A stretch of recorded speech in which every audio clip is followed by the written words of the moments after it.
Assalamualaikum warahmatullahi wabarakatuh. Perkenalkan, nama saya Muhammad Badri Ali Akbar.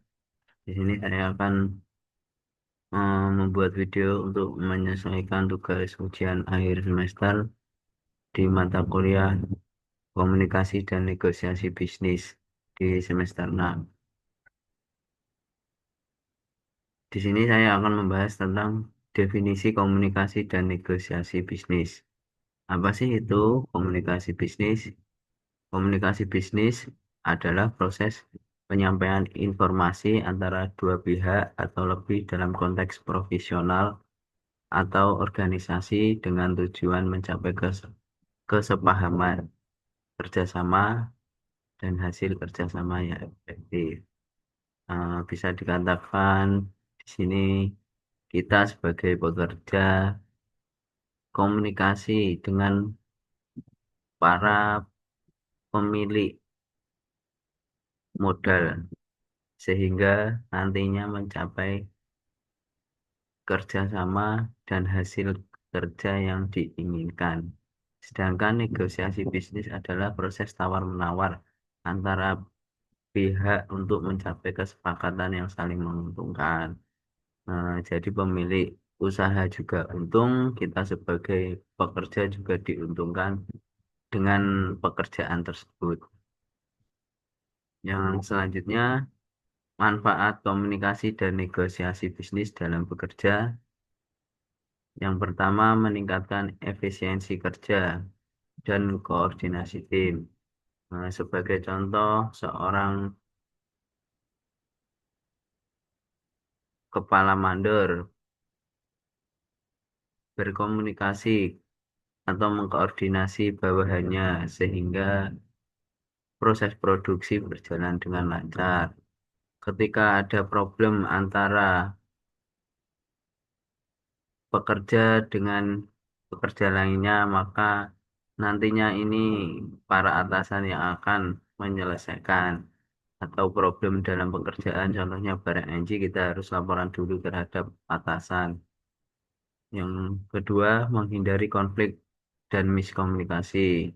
Biasanya ini terjadi antara pegawai yang baru dengan pegawai yang lama karena belum tahunya pegawai baru ini tentang pekerjaan tersebut, sehingga kadang kita sebagai senior menyalahkan para pekerja baru sehingga terjadi konflik. Maka alangkah baiknya komunikasi terlebih dahulu ke orang baru tersebut.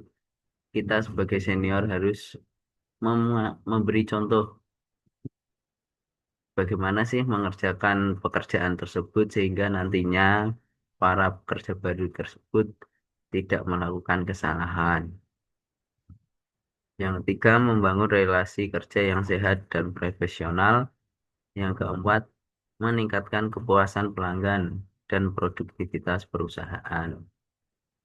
Selanjutnya, B. Unsur-unsur komunikasi di tempat kerja serta komponen komunikasinya. Yaitu ada komunikator yang pertama manajer. Manajer adalah pimpinan paling tinggi di perusahaan, biasanya disus, nah, disusun disusul oleh disusul dengan supervisor dan selanjutnya staff. Pesan yang disampaikan oleh manajer, supervisor yaitu instruksi pekerjaan, laporan, update stok. Media yang digunakan biasanya adalah rapat, email, bisa juga briefing di pagi hari sebelum bekerja. Selanjutnya ada WhatsApp group. WhatsApp group biasanya lebih efisien karena tidak harus dengan tatap muka sehingga mempermudah seseorang dalam komunikasi. Selanjutnya ada apa sih, manajer ini menyampaikan kepada siapa sih atau supervisor ini menyampaikan pesan tersebut untuk siapa? Nah, antaranya untuk karyawan atau pekerja serta divisi-divisi yang ada di bawahnya.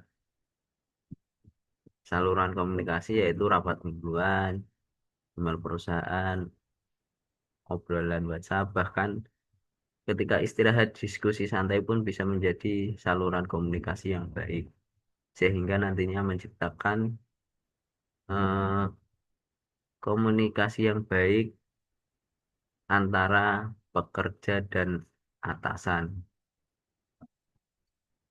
Selanjutnya, C. Contoh komunikasi atau negosiasi yang pernah saya alami.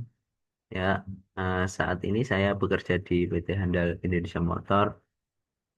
Pernah kejadian keterlambatan pengiriman bahan baku komponen karena fokus perusahaan di tempat saya bekerja yaitu assembling atau perakitan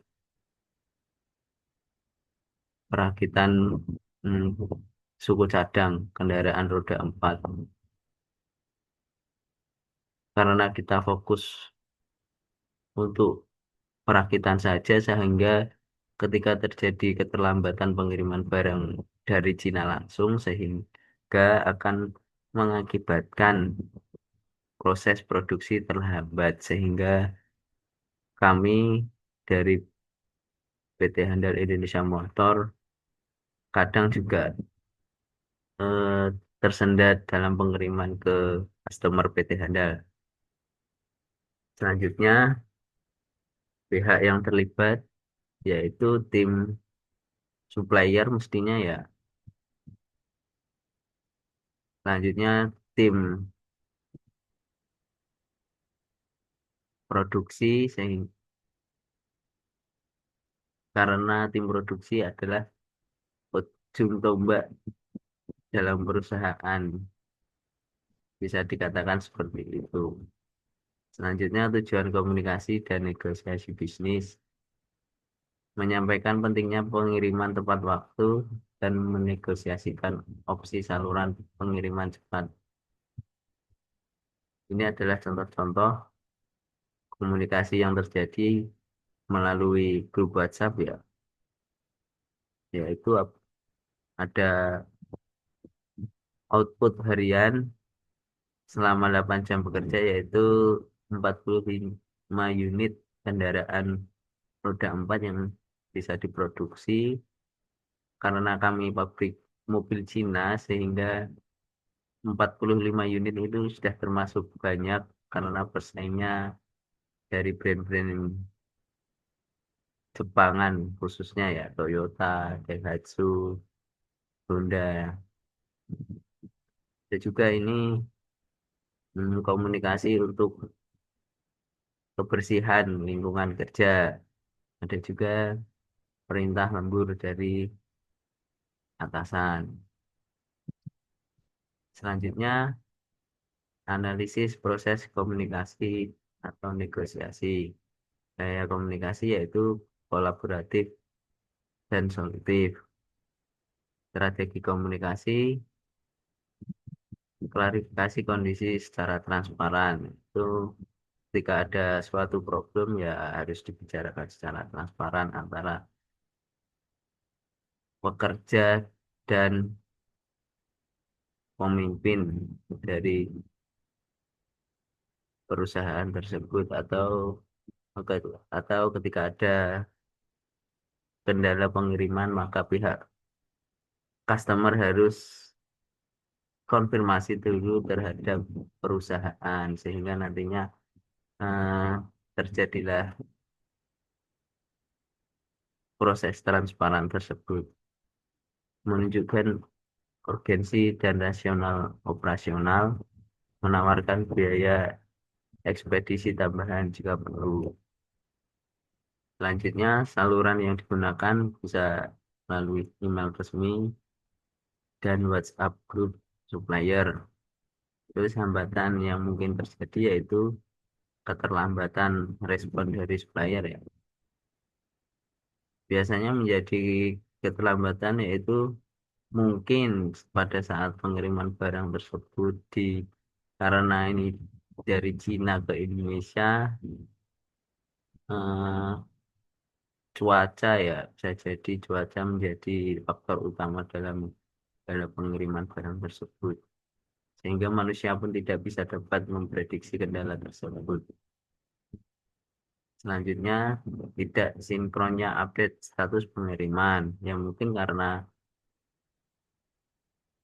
di laut mungkin akses internet juga terbatas sehingga mau tidak mau kami sebagai customer pengiriman dari Cina ya harus menunggu, kadang juga harus stop produksi terlebih dahulu menunggu kedatangan barang tersebut. Selanjutnya solusi follow up aktif ya telepon langsung mungkin menjadi salah satu pilihan ya karena telepon tidak, apalagi telepon yang jadul itu tidak perlu menggunakan internet, bahkan ketika jaringan ada pun bisa melakukan telepon kapanpun. Dua, penyesuaian timeline baru yang disepakati bersama. Yang ketiga, penyesuaian sistem notifikasi otomatis untuk pengiriman berikutnya.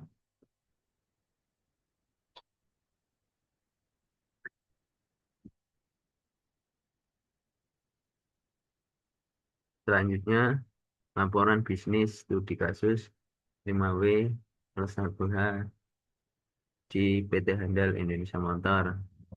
Buat atau apa terjadi miskomunikasi antara tim sales dan tim warehouse setelah libur panjang menyebabkan keterlambatan pengiriman barang ke customer selama 2 hari.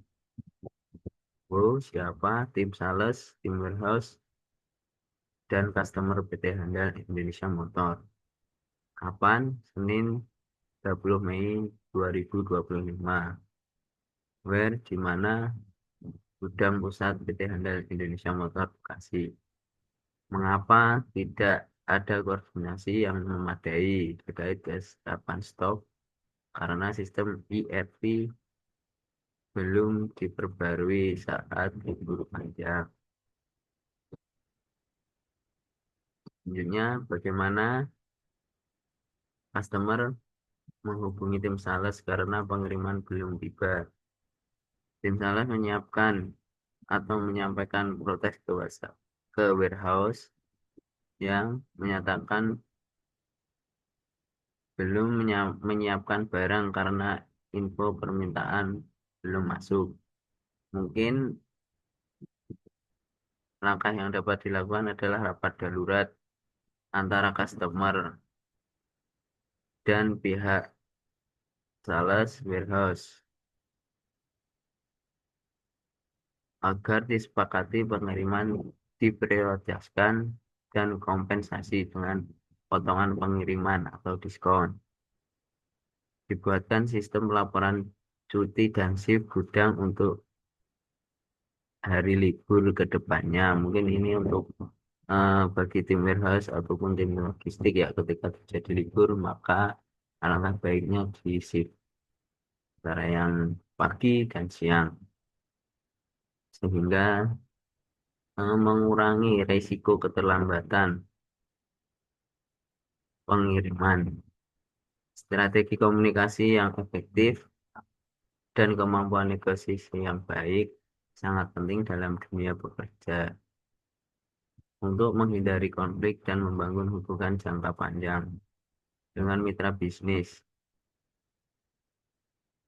Sehingga pengalaman dan studi kasus di atas menunjukkan bahwa komunikasi yang responsif dan terbuka dapat menjadi solusi bagi berbagai tantangan operasional. Ya, ketika komunikasi itu berjalan dengan baik, maka segala sesuatu yang terjadi atau kendala di dalamnya mungkin bisa terpecahkan melalui komunikasi yang baik antara manajer, supervisor, karyawan, atau bahkan karyawan ke supervisor, supervisor ke manajer.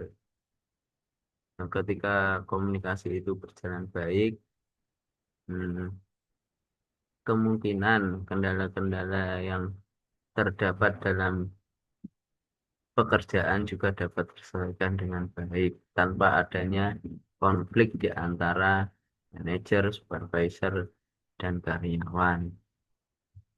Kalaupun ada konflik, mungkin komunikasi juga dapat menjadi salah satu cara yang efektif untuk menyelesaikan konflik tersebut, sehingga nantinya dapat menjadikan pembelajaran bagi kita sebagai manusia bahwa konflik yang berkelanjutan juga tidak baik. Mungkin itu yang dapat saya sampaikan. Kurang lebihnya saya mohon maaf. Wassalamualaikum warahmatullahi wabarakatuh.